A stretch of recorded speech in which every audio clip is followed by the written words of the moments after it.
neraka dunia, lebih-lebih lagi neraka akhirat. Pilihan terserah kita. Saya mau tanya, kira-kira Al-Quran di dalam hidup kita jadi imam atau makmum? Jadi imam atau makmum? Kalau Al-Quran jadi imam, artinya kita umat Islam jadi makmum. Resiko dan logika, tentu makmum mengikuti imam. Imam takbir, makmum takbir. Imam ruku, makmum ruku. Imam sujud, makmum sujud. Itu namanya Al-Quran sebagai imam, kita sebagai makmum. Artinya dalam terjemahan dalam kehidupan, kalau merah kata Quran, merah kita kata. Hijau kata Quran, hijau kita bilang. Ke barat Quran kata, ke barat kita pergi. Ke timur Quran kata, ke timur kita berangkat. Halal kata Quran, halal kita kata. Haram kata Quran, haram kita bilang. Itu namanya Al-Quran imam, kita makmum. Nyatanya kadang-kadang kontras, nyatanya kadang-kadang paradoks. Merah kata Quran, hijau dong kita kata. Kata Quran, remeng-remeng kita bilang. Ke barat Quran kata, ke timur kita pergi. Dalam praktek Al-Quran kita suruh jadi makmum, sedangkan kita maunya jadi imam. Kita sesuaikan Al-Quran dengan selera kita. Hadirin kaum muslimin yang dirahmati Allah. Padahal kita tahu bahwa sesampainya kita di alam barzah nanti, Al-Quran menjadi salah satu pertanyaan yang akan diajukan oleh malaikat Munkar wa Nakir. Kita akan ditanya, ma imamuka, siapa imammu selama hidup di dunia? Pedoman apa yang engkau ikuti selama hidup? Untuk menjawab pertanyaan ini, tentunya bukan layaknya kita menjawab pertanyaan cerdas cermat yang hanya dibutuhkan belajar dan hafalan saja. Pertanyaan ini akan terjawab menurut aplikasi atau tindakan nyata yang telah kita buat selama di dunia. Kita akan menjawab, Al-Quranlah sebagai pedoman hidup kita nanti di alam kubur apabila selama di dunia kita memperlakukan Al-Quran sebagai imam dengan mematuhi segala perintah, larangan, dan rambu-rambu yang telah ditentukan oleh Al-Quran. Hadirin kaum muslimin yang dirahmati Allah. Lalu apakah kiat dan langkah yang harus kita jalani untuk menjadikan Al-Quran sebagai imam dan pedoman? Rasulullah sallallahu alaihi wasallam bersabda, diriwayatkan oleh Sayyidina Ali karamallahu wajha. Sabda Rasul, man qara'al Quran wastabarahu fa'alla alalahu wa arrama aramahu adkhalahu Allahu bil jannah. Barang siapa yang membaca Al-Quran kemudian memperhatikannya, maka menghalalkan yang halal dan mengharamkan yang haram, maka Allah akan memasukkan orang itu ke dalam surga. Apabila kita renungi hadis ini, maka untuk beriman kepada Al-Quran, salah satu jalannya dari kalimat man qara'al Quran, barang siapa yang membaca Al-Quran. Ini artinya barang siapa yang ingin menjadikan Al-Quran sebagai imam di dalam kehidupannya, menanamkan kegemaran membaca Al-Quran. Al-Quranu gharibun fima baina qaumin la yaqra'unahu.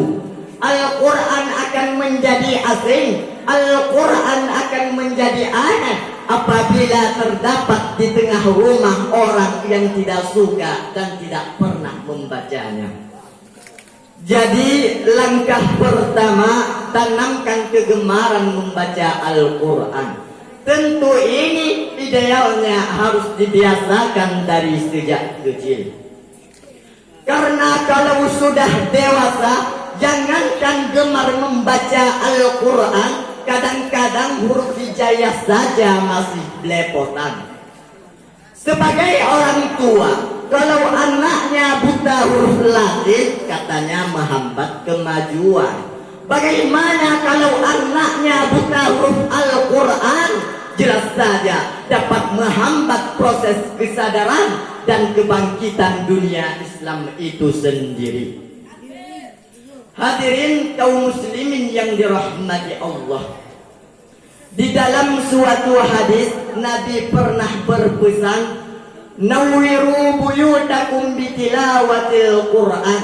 Terangi rumah tanggamu dengan membaca Al-Quran. Sebab listrik ini cuma bisa menerangi gelapnya ruangan, tetapi tidak bisa menerangi gelapnya ruang hati manusia.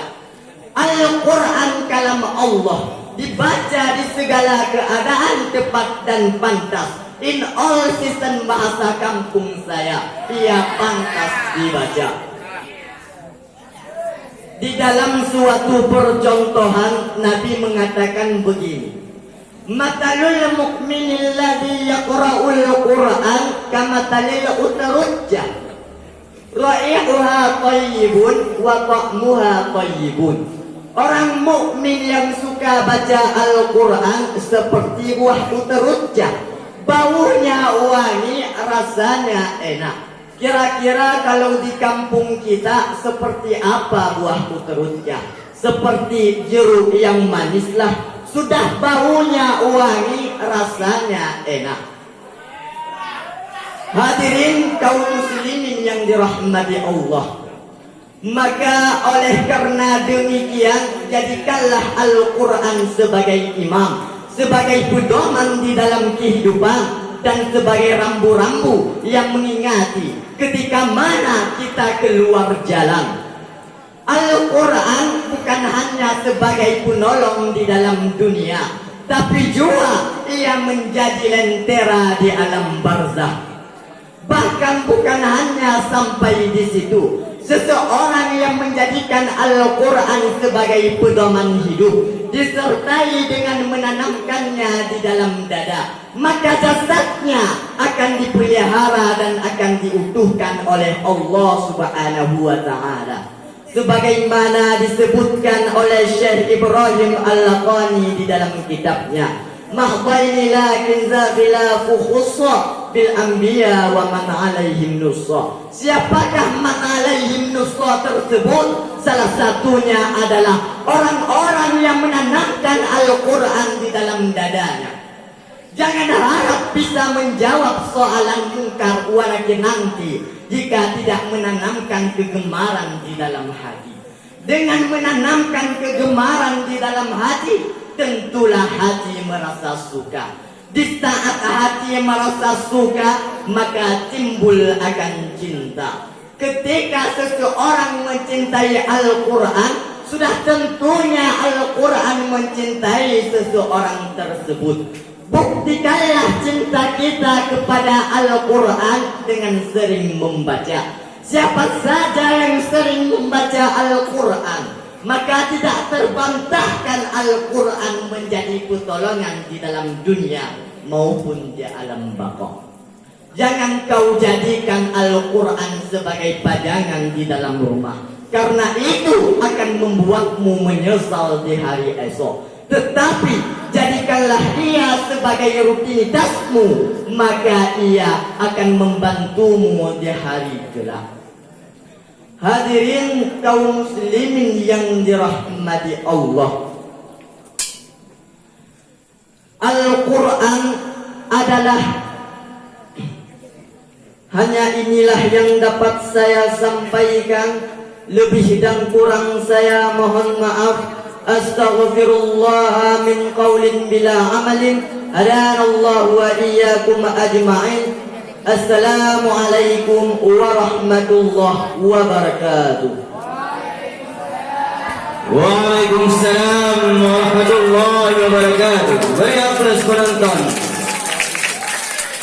Cak jatuh batu gunung atas kepala kami. Baklum fikir hanya bahasa Indonesia, sebab Lamsi Daya di situ kampung. Bukan viral gede Malaysia, Australia negeri panggung.